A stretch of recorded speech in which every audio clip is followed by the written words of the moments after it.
Good morning, I'm Lynn, and this is Arnie. and welcome to Ewetopia Farms. See? We do a daily vlog, so we never know what's in store, but the plan today is for Arnie to talk to you about our new lamb feed program, because we've been having some problems with the lambs, so Arnie's gonna try something new. See how that works. And in the meantime, we're going to go through the day and see what else presents itself.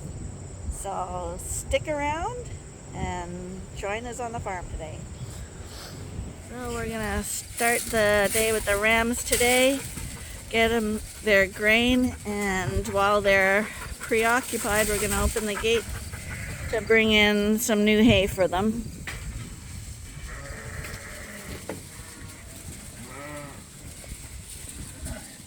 Our hard decision now with the rams is trying to figure out which guys we're going to use. We've got 3 more Suffolks we're going to use in breeding groups, and then we'll probably use 2 for a cleanup. So it's deciding which one you want to use this year. At least we have a good selection of rams, and we do like to mix them up. So in a few days we will be starting breeding groups again, and we'll decide who's going to get used.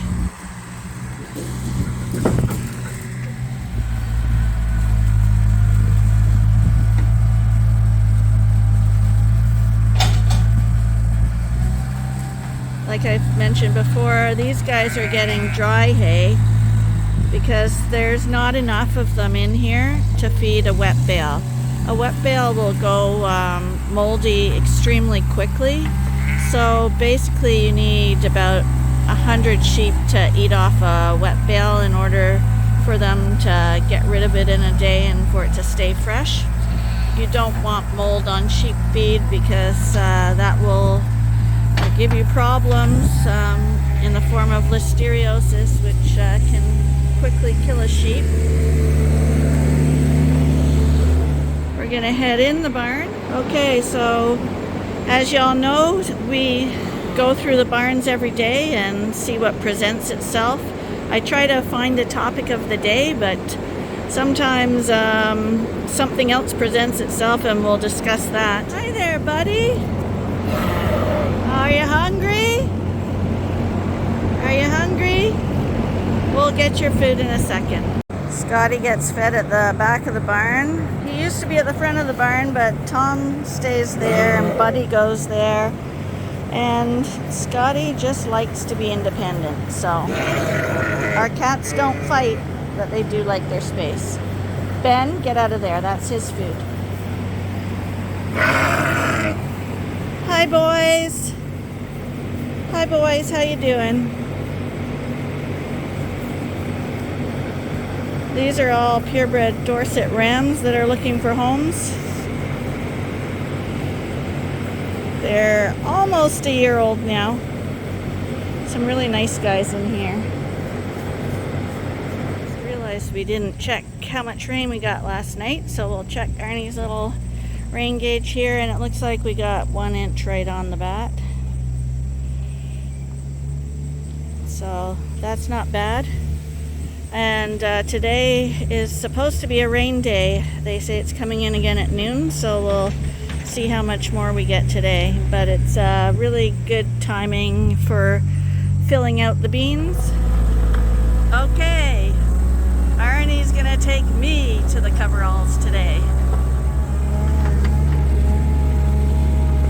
I do have a limp from working way too hard. I was watching him taking the corn across the yard with the video, and I thought, that looks like something I could do. So we're heading out here today, and yeah, Arnie, we're gonna play what Arnie's gonna do with the lambs and their new feed program, because we have been having problems with the lambs. And we've got a few changes we're gonna try. We've been sheep farming a long time, but you always learn something new, and we've had a few more tips on things, and we're gonna try it. because that's the way to get ahead. Always trying new things that'll work better for you. And yeah, it might not work either, but we don't have too many feed nutritionists or places to get testing done and all that kind of stuff. So we are winging it a lot. So bear with us, and please don't think that we think we're experts, because we are not. I made these bales a little earlier. 873 bales on the counter. And when I brought them home, I only had 871. So either I forgot 2 bales in the field, or I miscounted the bales, or I have a real sneaky neighbor that took 2 bales away on me. But people are honest, they wouldn't do that. So I'm going to take the whole pile down tomorrow morning, and I'm going to recount the whole pile and see if I miscounted it. 873 bales. And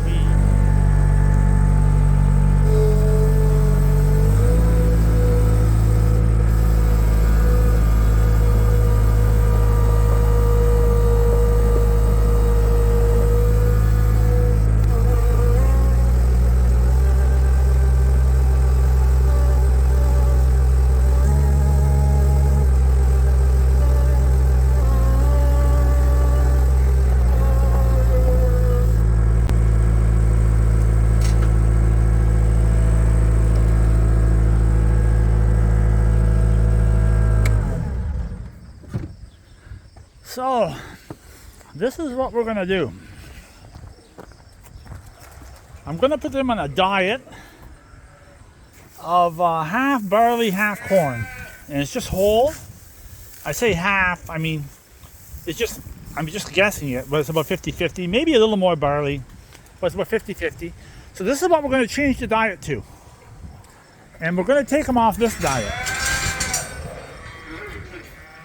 And we're going to take them off, which we call our creep feed. This creep feed has soybeans in it that's been roasted and flaked, so it's a protein source. But I'm thinking these guys don't need any more protein, and I'm going to guess most people would probably say that these sheep don't even eat grain anymore. And I might cut them off the grain shortly, a little bit.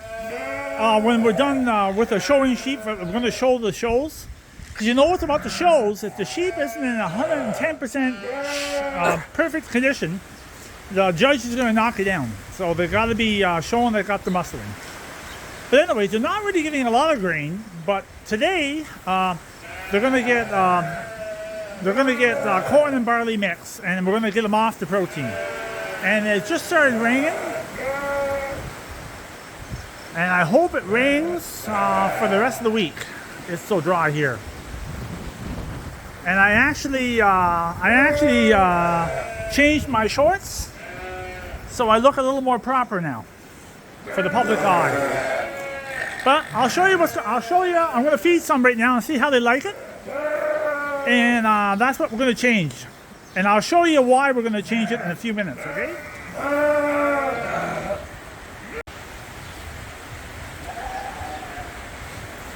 So, I just fed the grains, and it's whole grains. And you can see there's one problem already.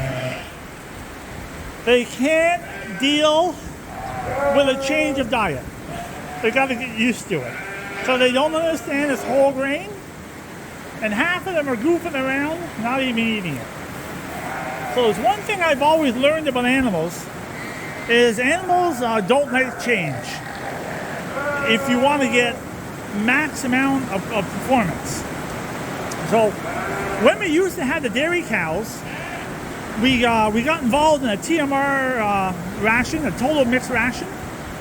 And the real advantage of that is you had a consistent diet every time you fed the animals. So the cows were extremely consistent with the milk, and they just kept on milking, because every time you change the diet on an animal's eating habits, they will kind of pull back and they don't understand it and there's something different and they don't want change. But I'm sure these guys will do fine. They're all getting used to it here now. But I will show you why we've done this. And so this is after they've done the grain, they're actually eating this hay. There's a little bit of grass in there right there. There's a little bit of clovers. There's quite a bit of alfalfa in this bale. I'm not an expert. I have sampled lots of feed. I would guess that this stuff here is going to test around, for sure, 14, 15, maybe 18% protein. So it's actually quite good feed. It's the second cut. So I'm going to say that some people will say, why are you even feeding them grain? They don't need it at this stage anymore. But yeah, maybe I can be corrected on that, probably. But I'll show you why we took the protein out. So this is why. So these lambs have not gone outside at all. And then right out of the blue, there's two of them there. They get loose stool, or manure, whatever you want to call it. And then this is the ram, the white one there in the center. This is the one I purchased a month and a half ago. And it actually has a little bit. And they were not outside, as my knowledge. So I'm thinking, is it a possibility that these guys are just getting a lot of protein and they can't deal with it that well? So we'll see what happens. Lynn will probably keep you posted on this. And a few of those lambs at the back there have got loose manure too. And yeah, I'm thinking it could be they're just getting too much protein. So Lynn will keep you see what happens with that in a couple of days to see how that corrects maybe a little bit.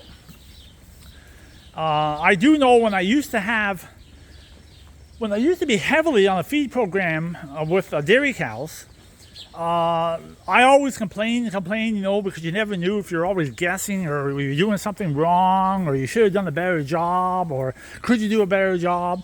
And they got a little irritated by me because I was calling like every 5 days with a complaint. That could be a Dutch thing, but it was just me. And what the vets were telling me or the nutritionists were telling me was, gee, Arnie, just look at the animal, Arnie. The animal will tell you what's going on. So if they're not eating the hay, there's something wrong with the hay. If they're not chewing their cuds, they got stomach troubles. If they got loose manure, they have a protein source, maybe too much or something. So by just watching the animal, you can probably tell pretty good if you know what you're looking for on how these animals are reacting to the feed. But you can see some of them are bone dry, like this white one here, right here. Like it's no problem at all. So I'm not understanding it. Whether they're picking up a parasite along the walls, I would think that's very unlikely. Is it just too much feed? So we on this lamb here, we've dewormed her a few times, and I mean, it's brown, so I don't think it's coxy. I think coxy's is more dark, and coxy has a terrible smell to it. But why does she have it? I don't know. So, anyways, we'll keep you informed what happened. But let's just go back here and look at the ewes and see if they're having any problems with the feed, because they actually get the same amount of feed. Oh, actually, there's a ewe right there that might have a little dirty rump right there, that first one. But in other words, all these ewes are pretty dried up. Yeah, they're not wet at all, and they're getting the same feed. So like I say, maybe I'm wrong with this, but it is a little irritating because we try to do a good job and you don't like to see that loose manure in the animals. There's a real proud little ewe. Oh, I think we might going to show that ewe maybe. Got a good spread. Now somebody might say that ewe's falling apart at the front, but I'm thinking that ewe's got a lot of power in the front end there. Looking quite sharp. And none of these ewes, oh, there's a ewe there that might have a little bit of a dirty rump. Yeah, maybe a little dirty rump right there. That fourth one in a little bit. But some of these lambs here have got it too. And I'm just wondering if I'm giving them too much protein, eh? And see, most of these lambs have dried up, but there's a couple right there, you see, loose manure on them. And I don't know what's causing that. So, Lynn will keep you on board on that. But anyways, I'm thinking they're probably old enough not to be on the protein anymore. So I'm thinking they're not going to go back on the protein diet. The haylage is fantastic, the bales of hay. And see, now they've all quieted down. They've all learned how to eat it. But for the first 5 minutes, they didn't like it at all. And now they're eating. Let's see how much is left here already. Yeah, they're eating it. A little bit of barley left in the bottom. Yeah, there's a little bit of grain there. Yeah, I think they'd be fine. Change the diet. So that's what we're going to change. That's what we're changing today in Ewetopia Farms. Yeah, maybe, again, I'm saying it again. I shouldn't say it so many times. But I'm thinking maybe I should have took them off the protein earlier. I don't think they need it. So we'll see how that turns out in a couple days. So I brought a few extra pails over. That will feed them tomorrow morning and tomorrow night probably. And then I'll go back over and get 6 more pails. I don't like to leave grain in the barn because one day we were working here and I had 6 or 8 pails piled up here. And we left this gate here, was like this, unlocked. So some sheep at night got it open. And a bunch of lambs got in the front here. And this is no lie. They ate all the grain and not one sheep bloated. They were just fine. But I tell you, a suffix can pack back the food. Any other breed would probably have trouble. So the other change we're going to make to the lamb pen right now, and we're also going to do it with our rams, is you know that we've got salt and mineral free choice in every pen in the barn so that they can self-regulate on what they need as far as nutrition goes, and they do go for what they need. But I was thinking some of these guys have diarrhea like we mentioned, and we thought maybe it was because their food is too hot. There's just with the good hay and the creep feed, it was giving some of them the runs. Not all of them, but enough that I don't like it. So I thought, you know, if I've got an upset stomach, what's the first thing I do? And I thought, well, I go take a Tums, which is basically sodium bicarbonate. And that's what we feed to sheep when we put them on fresh pasture too. So if they're out and gorge themselves, they'll come in the barn and they'll eat that sodium bicarbonate. And it eases their stomach and it eases the bloat. So I thought, you know, we had some bicarb left. So we put little pails of it out in the pens with the lambs to see if that helps. I know it helps really well with bloat and eating lush grass, so I'm guessing it's going to work with this too. And that will stabilize their stomachs and bring their rumen back to a better pH level. Because I'm guessing if their feed is too hot, their stomach is too acidic. And apparently, you want to balance that with an alkaline material, such as sodium bicarbonate, lots of water, and chewing the cud also produces saliva, which goes into their gut and makes it more alkaline. See, that was that lamb. She just went and looked at the bicarb, so she's noticing it's there. She didn't take any, but they do have to get used to new things. But we'll keep an eye on that and see if they do go for it. Well, that's it for another day. Thank you for joining us, and I hope you'll join us again tomorrow for the next episode at Ewetopia Farms. Bye for now.